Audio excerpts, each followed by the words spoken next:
नमस्कार, ABP news पर हाजिर हूं मैं रोमाना इसार खान। लोकसभा चुनाव में इंडिया गठबंधन की तरफ से कौन सी पार्टी किस राज्य में कितनी सीट पर चुनाव लड़ने वाली है, ये अभी तक तय नहीं है। और ऐसे में आज दिल्ली में कांग्रेस की आम आदमी पार्टी के साथ सीट शेयरिंग को लेकर दूसरे राउंड की बैठक होने वाली है। वैसे तो आज कांग्रेस की नेशनल अलायंस कमेटी की दो अलग अलग पार्टियों के साथ बैठक थी, लेकिन वो जो समाजवादी पार्टी के नेताओं के साथ शाम 4 बजे बैठक होने वाली थी, वो फिलहाल टल गई है। आम आदमी पार्टी के नेताओं के साथ शाम 6:30 बजे बैठक फिलहाल तय है। और ऐसे में जब लोकसभा चुनाव करीब है, गठबंधन जल्द से जल्द सीट शेयरिंग को निपटा लेना चाहता है। ममता बनर्जी ने सीट शेयरिंग को लेकर पेच फंसाया है। खबर है कि तृणमूल कांग्रेस सीट शेयरिंग पर चर्चा करने के लिए अपने नेताओं को दिल्ली नहीं भेजना चाहती। ममता 2 सीट ही कांग्रेस को देने के अपने फैसले को अंतिम मानकर चल रही हैं। उधर बिहार में अब तक बात नहीं बन पाई, लेकिन संभव है कल इंडिया गठबंधन की ऑनलाइन बैठक में नीतीश कुमार को इंडिया का संयोजक बना दिया जाए।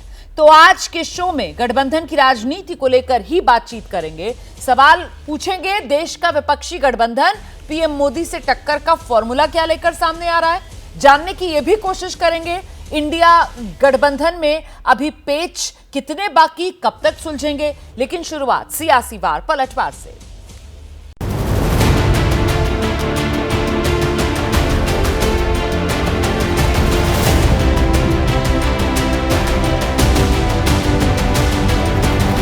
बात 17 सीटों पर लड़े थे और किशनगंज की सीट बहुत थोड़े मार्जिन से हम हार गए और हम 16 सीट जीते हैं। नीतीश कुमार जीत की गारंटी है। शेयरिंग का कोई समस्या नहीं है और जो भी हमारे गठबंधन के लोग हैं, जनता दल यू, आरजेडी, कांग्रेस, सभी को सब पता है। ये गठबंधन नहीं है, ठगबंधन है। ये संतरे की तरह है, ऊपर से खूब चिकना चिकना, अंदर फांके फांक। कि चुनाव में अब समय नहीं है, अति विलंब हो रहा है। गठबंधन है या ये आपस में लठबंधन है? इन लोगों को लग गया है कि जब हारना ही है तो ज्यादा सीट लड़े। 2 पार्टियों की चर्चा है, छोटी छोटी बातें गलत तरीके से मीडिया के अंदर आती हैं, उससे उस बातचीत पे असर पड़ता है। हम लोगों का मानना है कि जब तक बातचीत जो है फाइनल ना हो जाए, इसके ऊपर मीडिया में हम चर्चा ना करें।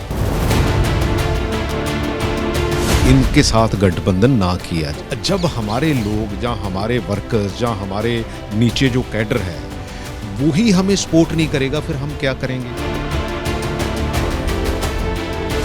हमने तो उन सबको शामिल होने को कहा है जो दिल से भाजपा का विरोध करते हैं। वो अगर समझती है बहुजन समाज पार्टी की वो भाजपा विरोधी है, तो उसे सबसे संपर्क करके इंडिया में शामिल होना चाहिए।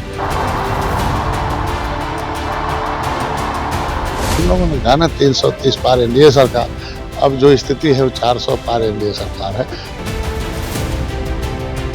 भविष्य कांग्रेस पार्टी का अच्छा है। मैं मानता हूं कि हम सब एकजुटता से चुनाव लड़ेंगे और बेहतर परिणाम छत्तीसगढ़ में इस बार आएंगे हमारे।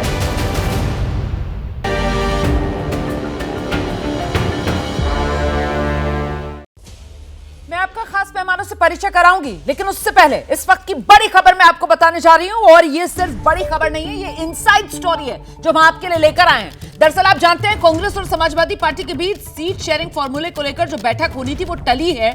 और टलने के पीछे की इनसाइड स्टोरी क्या है, ये बड़ी जानकारी जो अब हम आपको देंगे। यूपी में सीट लड़ने पर कांग्रेस से सवाल समाजवादी पार्टी की तरफ से पूछा गया है। कांग्रेस से उम्मीदवार के नाम को लेकर सवाल पूछा गया है। 15 जनवरी को बताया जा रहा है दोबारा समाजवादी पार्टी और कांग्रेस के बीच बैठक होगी। हम सीधे आपको लेकर चलेंगे, मेरे साथ मेरे सहयोगी जैनेंद्र इस वक्त मौजूद हैं। जैनेंद्र, इनसाइड स्टोरी क्या सामने आ रही है, बैठक क्यों टली है? देखिए, सूत्र ये बता रहे हैं कि समाजवादी पार्टी और कांग्रेस के बीच जो सीट बंटवारे को लेकर आज दूसरे चरण की बैठक होनी थी वो टल गई है और उसकी वजह यह है कि यूपी कांग्रेस के जो नेता हैं उन्होंने सीट शेयरिंग को लेकर के बातचीत के लिए जो उन्हें तैयारी करनी थी वो उनकी तैयारी पूरी नहीं थी। कांग्रेस करीब 15 से 20 सीटों पर दावा कर रही है, वो सीटें कौन सी होंगी और उसमें उम्मीदवार संभावित कौन हो सकते हैं आदि तमाम बातों पर तैयारी करने के बाद आज की बैठक होनी थी। लेकिन सूत्रों के द्वारा जो जानकारी मिली है वो ये है कि चूंकि यूपी कांग्रेस के नेता न्याय यात्रा में माफ करिए पद यात्रा में व्यस्त थे और इसके अलावा अलग सांगठनिक बैठकों में व्यस्त थे, इस वजह से उनकी अपनी जो तैयारी थी जिसे हम कह सकते हैं होमवर्क वो पूरा नहीं था और इसी वजह से आज की बैठक टालनी पड़ी है। अब ये बैठक 15 जनवरी के बाद दोबारा होगी और जिसमें फिर उत्तर प्रदेश में सीट बंटवारे को लेकर कांग्रेस और सपा के नेता आपस में बैठकर बातचीत करेंगे। बहुत शुक्रिया आपका इस तमाम जानकारी के लिए जैनेंद्र। तो सिर्फ दावे से काम नहीं चलेगा, सीट को लेकर आधार बताइए, इसी आधार के आधार पर ही सीटों का बंटवारा होगा। यही एक तरीके से सहमति जो बनती हुई नजर आ रही है इंडिया गठबंधन में सीट शेयरिंग फॉर्मूले को लेकर तमाम दलों में। और इसी पर चर्चा करने के लिए खास मेहमानों का पैनल जो इस वक्त हमारे साथ मौजूद है। बीजेपी की तरफ से प्रवक्ता शाजिया इल्मी जी, कांग्रेस पार्टी के प्रवक्ता रोहन गुप्ता जी, एलजेपी रामविलास पासवान गुट के प्रवक्ता AK वाजपेयी जी, आम आदमी पार्टी के प्रवक्ता आदिल खान साहब हमारे साथ मौजूद हैं, वरिष्ठ पत्रकार राकेश शुक्ला जी स्टूडियो में मेरे साथ मौजूद हैं और आप देख रहे हैं हमारे साथ वरिष्ठ पत्रकार अभय दुबे जी भी आज के शो में जुड़ रहे हैं। बहुत स्वागत आप सभी का। मैं शाजिया शुरुआत आपसे करूंगी। ये जो खबर आ रही है कि साहब क्योंकि दावों को लेकर अभी आधार पूरा नहीं था इस वजह से बैठक टली है, तो मतलब ये तो इंडिया गठबंधन के लोग एक एक सीट को लेकर जीत के लिए फुल प्रूफ प्लानिंग के साथ उतर रहे हैं। क्या कहेंगे इस पर आप? देखिए, मुझे वैसे तो कुछ मेरा लोकस इसमें नहीं है, लेकिन मैं इतना ज़रूर कहूँगी कि जो मंथन हो रहा है इसमें अमृत का प्याला मिलने के चांसेस बहुत ही कम है। ये सिर्फ विष और विष निकालने की सारा पूरी कवायद लग रही है मुझे पूरी तरह से। आप देखिए, एक एक करके अगर सारे राज्यों को आप देखेंगे और जो भी इनके घटक साथी हैं, आप आपस में देखिए तकरार की स्थिति और तनातनी कैसी बनी हुई है। एक एक करके अगर आप देखेंगे, अगर आप बात करें अभी किस तरह के बयानात हुए हैं JDU और वाम दल के जो नेता हैं उनको लेकर किस तरह की बातें हुई हैं कि उनको कितनी सीटें मिलनी चाहिए, या फिर आप इधर आइए महाराष्ट्र में, या आप बात करें पंजाब की, या आप बात करें उत्तर प्रदेश की। अभी भी आपने जिक्र किया अखिलेश यादव जी का और कांग्रेस के बीच में किस तरह का अरेंजमेंट होना है। तो देखिए, एक चीज़ बिल्कुल साफ है, जहाँ तक बात होती है अपने अपने इलाके अपने अपने प्रांत में जहाँ पे किसी एक क्षेत्रीय दल का या सत्रप का पूरी तरह से लोहा माना जाता है, वहाँ पे कांग्रेस को फना होने के लिए तैयार होना पड़ेगा। यानी कि इस बात को मानना पड़ेगा कि भाई हम जो है छोटे भाई बन के चलेंगे। अब छोटे भाई बनने को भी आप तैयार हो जाएंगे, लेकिन कितना छोटा भाई बनेंगे सोचने वाली बात यह है।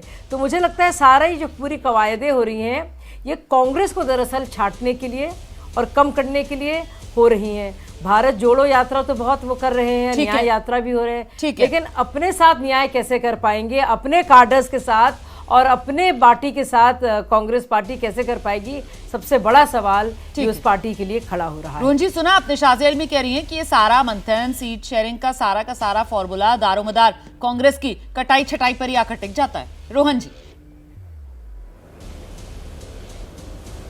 रोमाना जी, पहले शाजिया जी को ये पूछिए कि जो 38 पार्टियां थी एनडीए में विलुप्त कहाँ पे हो गई? ना कोई बैठक है, ना कोई चर्चा है, ना कोई सीट शेयरिंग की बात है। क्या भाजपा ने तय कर लिया है कि अब अकेला ही जाएंगे क्योंकि उनको जीत मिल गई तो अब किसी की जरूरत नहीं है? तो पहले कांग्रेस को सवाल पूछने से पहले अब डिस्कशन तो हो रहा है, बातें आगे बढ़ रही है और कॉन्क्रीटली इंडिया गठबंधन आगे बढ़ रहा है। एनडीए कहाँ पे है? विलुप्त हो गया क्या? कहाँ पे है? महाराष्ट्र में क्या है, उत्तर प्रदेश में कहाँ पे है, बिहार में क्या हो रहा है? बाकी तो कुछ बचा नहीं आप लोग के पास में। तो मुझे लगता है कि रोमाना जी, जिस प्रकार से भाजपा को एक चीज समझ में आ गई कि उनके काफी प्रयासों के बावजूद भी जो इंडिया गठबंधन जिस मजबूती से आगे बढ़ रहा है, भाजपा की रात की नींद हराम होने वाली है। क्योंकि सारे राज्यों में मजबूती से जब एक कैंडिडेट भाजपा के सामने होगा, जो डिवीजन ऑफ वोट का भाजपा को फायदा हो रहा था, मुझे लगता है आने वाले दिनों में कठिन समय है। तो शाजिया जी से मेरी एक विनती है कि थोड़ा सा ध्यान अपनी पार्टी का रखें, अपने एनडीए के जो 38 पार्टियां सो कॉल्ड है उनका नाम याद कर लें और थोड़ा सा रोमना जी आपको भी, क्योंकि जैनेंद्र जी कांग्रेस के बीट प्रवक्ता है, काफी एग्रेसिव है, भाजपा के आपके बीट प्रवक्ता को थोड़ा एग्रेसिव करिए कि एनडीए के न्यूज तो लाए आपके पास, कोई ब्रेकिंग न्यूज ही नहीं है, एनडीए तो कहीं पे है ही नहीं।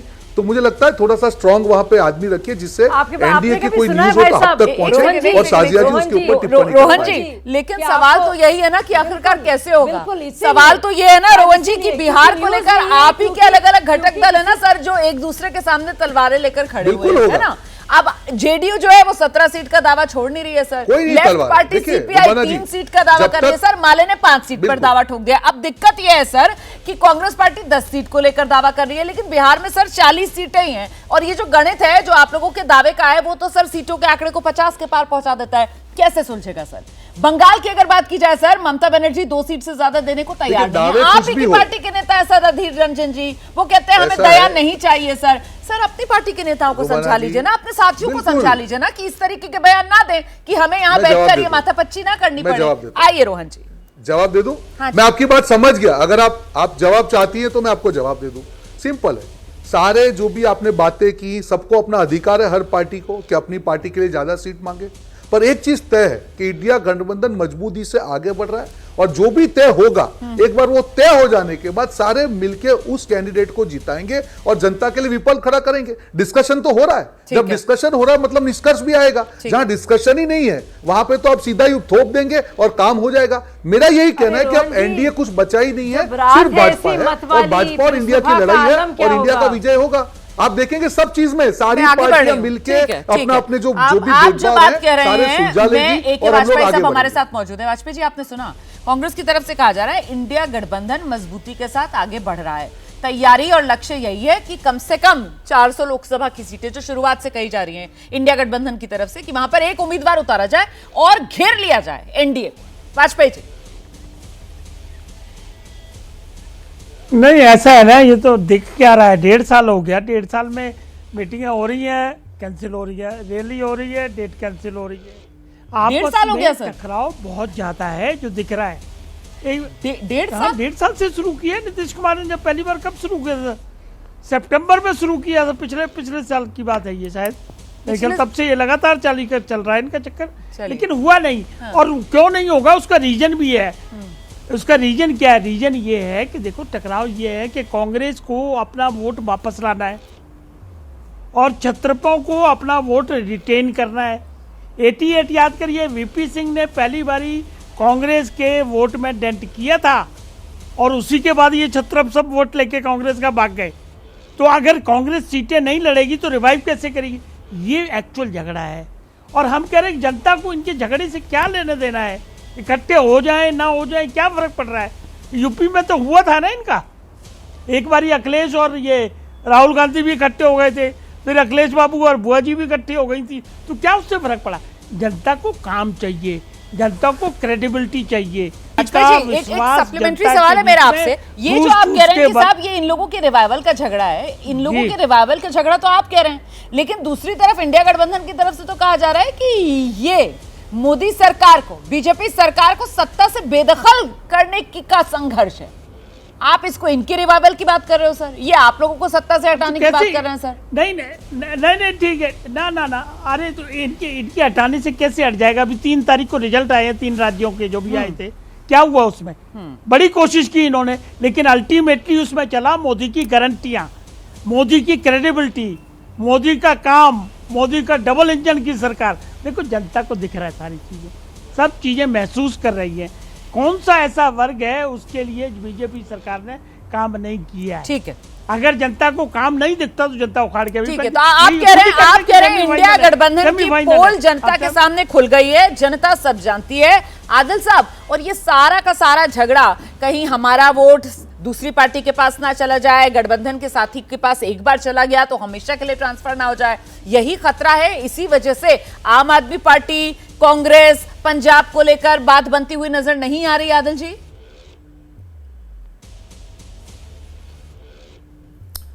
देखिए, मुझे लगता है कि जहां पर लीडरशिप होगी, जहां पर डेमोक्रेसी होगी, वहां पर होगा, वहां पर आपस में बातचीत होगी।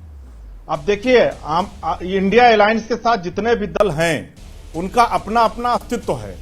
वो कहीं किसी राज्य का कोई मुख्यमंत्री है, कहीं कोई मुख्यमंत्री रह चुका है, कहीं पर कोई बड़ा नेता है, सबके अपने अपने अस्तित्व हैं सारी पार्टियों के। दूसरी तरफ इनसे जरा पूछिए कि जो 40 दलों का गठबंधन बना करके बना हुआ एनडीए, कभी ये भी तो मिल लें, कभी ये भी तो पूछ लें। और रही संवाद की बात, तो देखिए रोमाना जी, वहां संवाद हो ही नहीं सकता। अब छगन भुजबल मोदी जी से क्या पूछेंगे, जिनकी ईडी की फाइल कोर्ट में यह बता दिया गया कि जी फाइल गायब हो गई। अब नारायण राणे मोदी जी से क्या सवाल करेंगे, ये तो पूछ भी नहीं सकते बेचारे कि मुझे 3 सीट दे दो, 2 सीट दे दो, 1 सीट दे दो।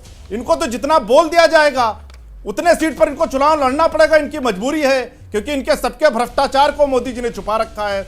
अभी वाजपेयी जी कह रहे थे गारंटी की बात, भाई साहब हम भी तो उसी गारंटी की बात कर रहे हैं जो 2014-2019 में भारतीय जनता पार्टी ने इस देश के साथ किया था। आपने कहा था 2 करोड़ रोजगार देंगे, 18 करोड़ रोजगार कहां मिले? आपने कहा महंगाई कम करेंगे, गैस के सिलेंडर के दाम आपने 350 रुपए में देने का वादा किया था, आज 1000 से भी पार है। आप 35 रुपए में सिलेंडर बेचने की बात कर रहे हैं, 35 रुपए में पेट्रोल और डीजल बेचने की बात कर रहे थे, आज सैकड़ा पार है। आप आज महिलाएं परेशान है, छात्र परेशान, नौजवान परेशान, तो आपकी कौन सी गारंटी है? आपका जुमला है, जवाब ले लें, सामने आप लगातार बोलते रहते हैं, जवाब ले लें। झूठ का जुमला है। आदिल साहब, आपकी पार्टी की 2 राज्यों में सरकारें हैं ना, और अभी जो चुनाव हुआ था उसमें 3 राज्यों में बीजेपी जीत गई है, बीजेपी की प्रवक्ता बैठी हुई हैं, इतने सारे आपने सवाल उठा दिए, अब जरा जवाब तो सुन लीजिए ना उनसे। शाजिया आइए जवाब दीजिए। देखिए, सबसे पहले तो देखिए, जब भी बात होती है और गठबंधन की, खासतौर से इंडिया अलायंस की, जिसको हमारे सब साथी लोग यहाँ पे इंडिया अलायंस बोलते हैं, तो मैं बता दूँ, क्योंकि आप लोग खबरों में हैं, क्योंकि आप लोगों के बीच में सीट शेयरिंग को लेकर ऐसा तकरार बना हुआ है, ऐसा ज़्यादा कि मैं क्या कहूँ कि जब रात है ऐसी मतवाली, फिर सुबह का आलम क्या होगा।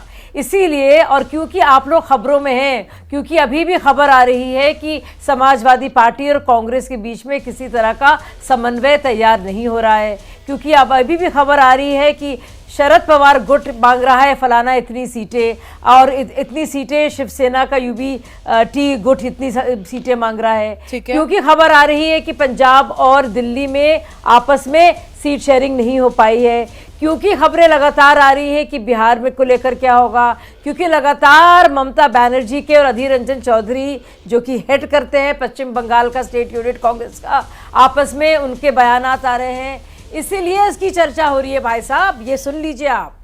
और एक और बात मैं बता दूं, एनडीए की चर्चा इसलिए नहीं हो रही है क्योंकि आप सब लोग थोड़े सवाल पूछ सकते हैं, एनडीए को हराना नहीं है। थोड़े और आपने सुनिए साहब, आप बोल रहे थे, देखिए बीच में कोई नहीं आया, मैं डिबेट करती हूँ ना सर, सब अपनी बारी पर बोलते हैं, प्लीज सुन लीजिए उनको, मैं दोबारा आ जाऊँ। बीच में नहीं बोलिए आप, आइए अपनी बारी का, हाँ भाई साहब अपने को रिपीट कर रहे हैं आप, रिपीट कितनी बार करेंगे, कुछ फर्क तो पड़ेगा नहीं, मेरा जवाब तो वही रहेगा, जवाब आपको सुनना होगा और आपका जवाब मुझे सुनना होगा, ऐसी तो बात आगे बढ़ेगी ना। तो आप ये सोचिए कि आप एक दूसरे को कन्विंस नहीं कर पा रहे हैं कि आपको कितनी सीटें मिलनी चाहिए। बिल्कुल।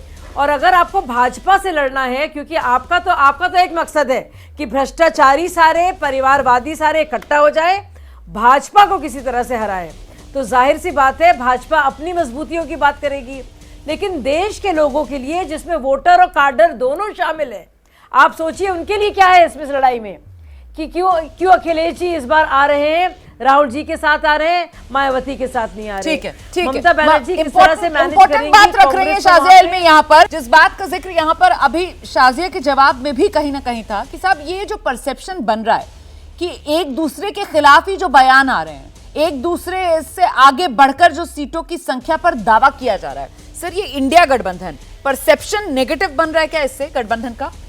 अब है सर, देखिए, अगर कांग्रेस और समाजवादी पार्टी के बीच में गठजोड़ हो जाता है, जो मेरा ख्याल है कि देर सवेर हो जाएगा, थोड़े बहुत बहसबाजी हो रही है, लेकिन मेरे ख्याल से देर सवेर हो जाएगा, लेकिन उससे उत्तर प्रदेश की राजनीति और चुनाव के नतीजे पे कोई फर्क नहीं पड़ेगा। उसकी वजह यह है कि ये एक गठजोड़ जो है वो एक, अगर भाजपा को उत्तर प्रदेश में टक्कर देनी है तो ये एक आधा अधूरा गठजोड़ होगा।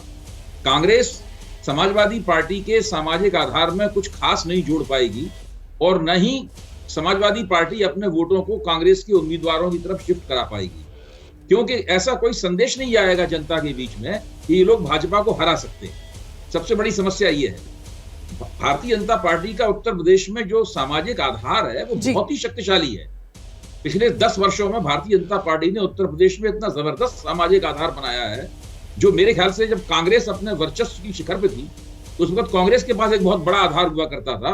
उसके बाद से इतना ताकतवर जनाधार किसी भी पार्टी ने उत्तर प्रदेश में नहीं बनाया है। इस आधार के बराबर अगर आप एक कोई समान ताकत का आधार खड़ा करना चाहते हैं तो उसके लिए पहली शर्त है, मैं पहली शर्त कह रहा हूं, पहली और अंतिम शर्त है कि 4 पार्टियां एक साथ आए। बहुजन समाज पार्टी, समाजवादी पार्टी, राष्ट्रीय लोकदल जयंत चौधरी वाला और कांग्रेस, अगर ये चारों साथ में नहीं आती हैं तो भारतीय जनता पार्टी को टक्कर देना गैर भाजपा विपक्ष के लिए तकरीबन नामुमकिन है।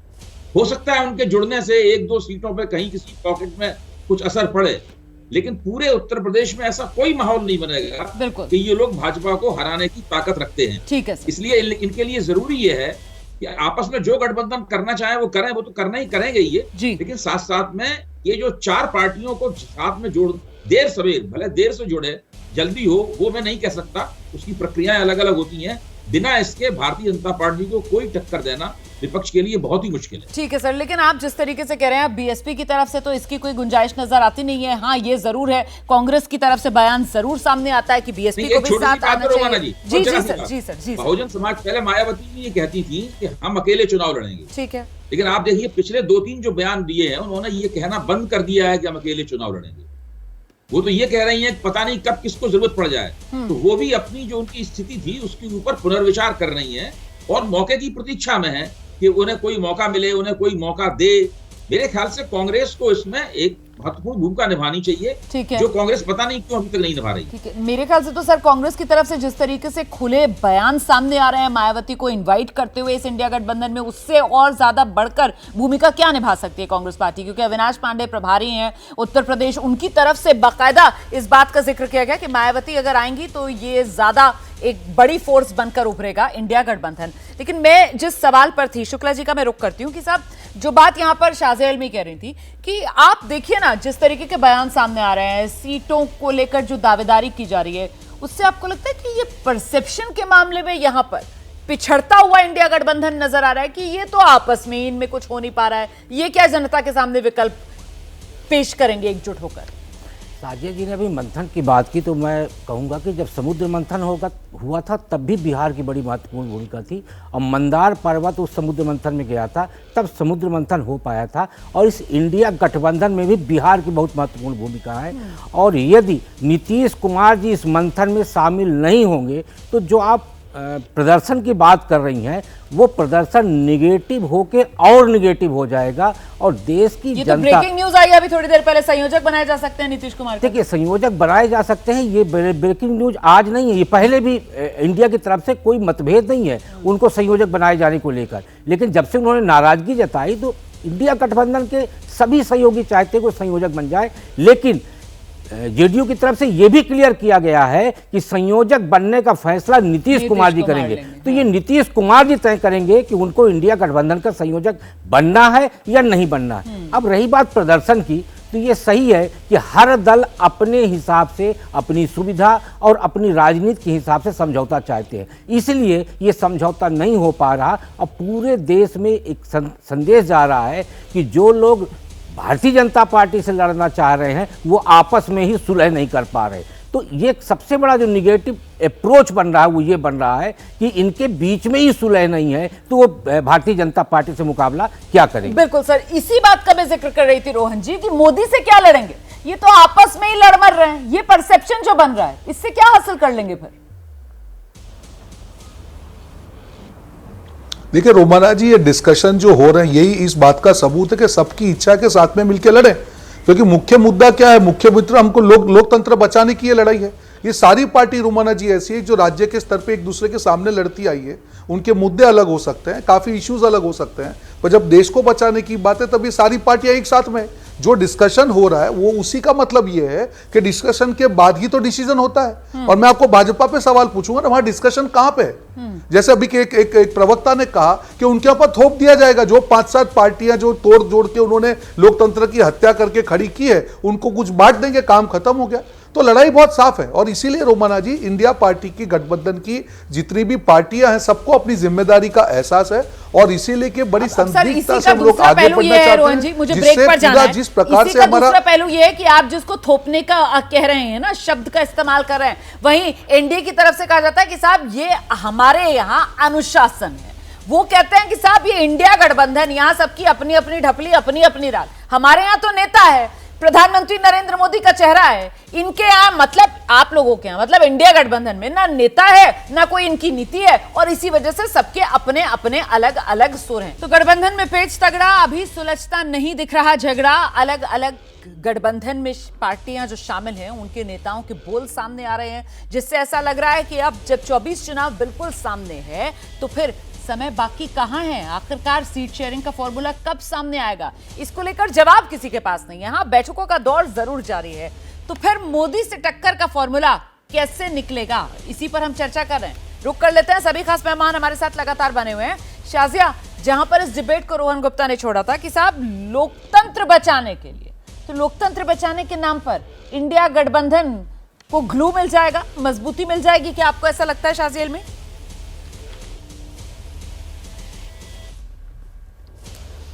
देखिए, अगर आप एक एक करके एक स्टेट में जहाँ पे ये गठबंधन बना हुआ है और जहाँ पे सीट शेयरिंग की बात हो रही है, वहाँ पे आप अगर देखेंगे तो आप रियलाइज़ करेंगे कि गठबंधन कर लेना ये नारा देकर, ये सोचते हुए मजबूरी में कि भाजपा को हराना नामुमकिन है, तो किसी तरह से हम अपने पुराने रंजिशों को भूलकर साथ आ जाएंगे और ये पूरी कोशिशें हो रही हैं। लेकिन असलियत सारी छुपी हुई है सीट शेयरिंग में।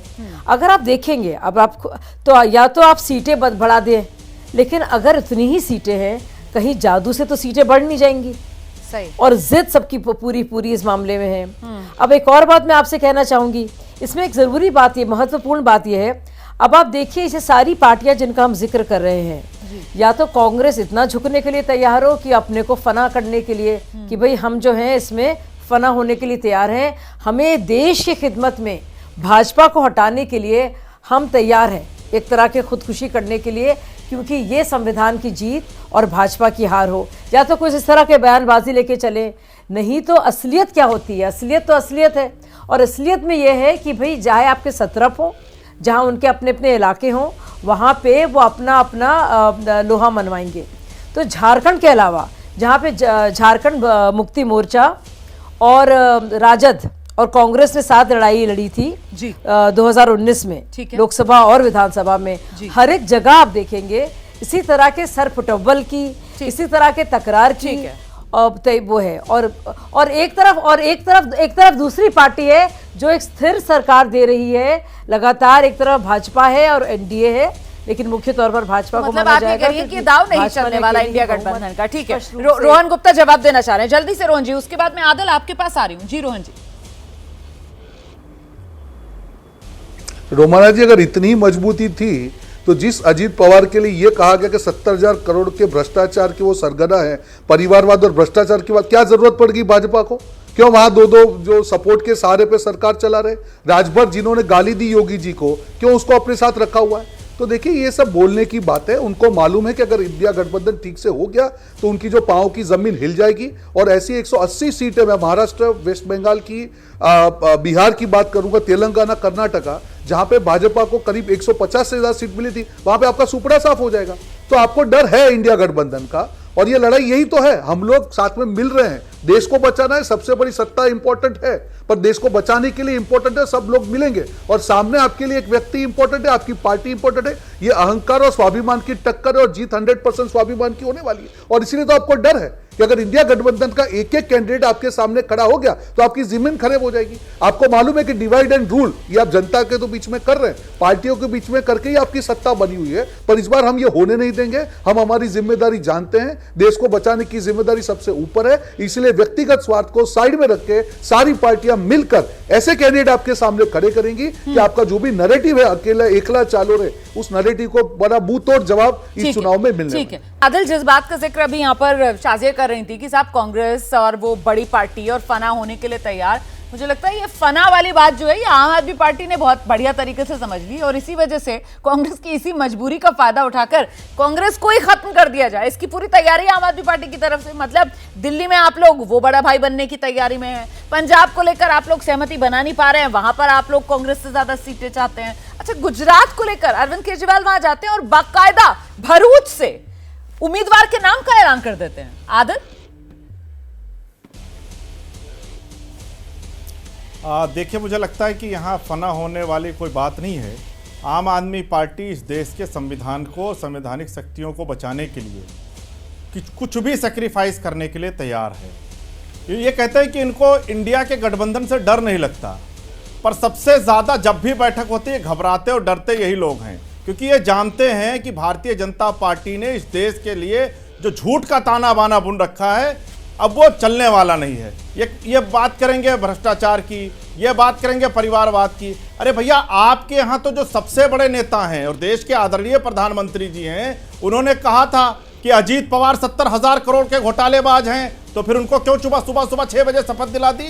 आपके दूसरे नंबर के सबसे बड़े नेता ने हेमंत बिश्व शर्मा से चक्की पिसवा रहे थे, जेल भेज रहे थे ना, फिर उनको क्यों मुख्यमंत्री बना दिया? नारायण राणे का क्या क्यों?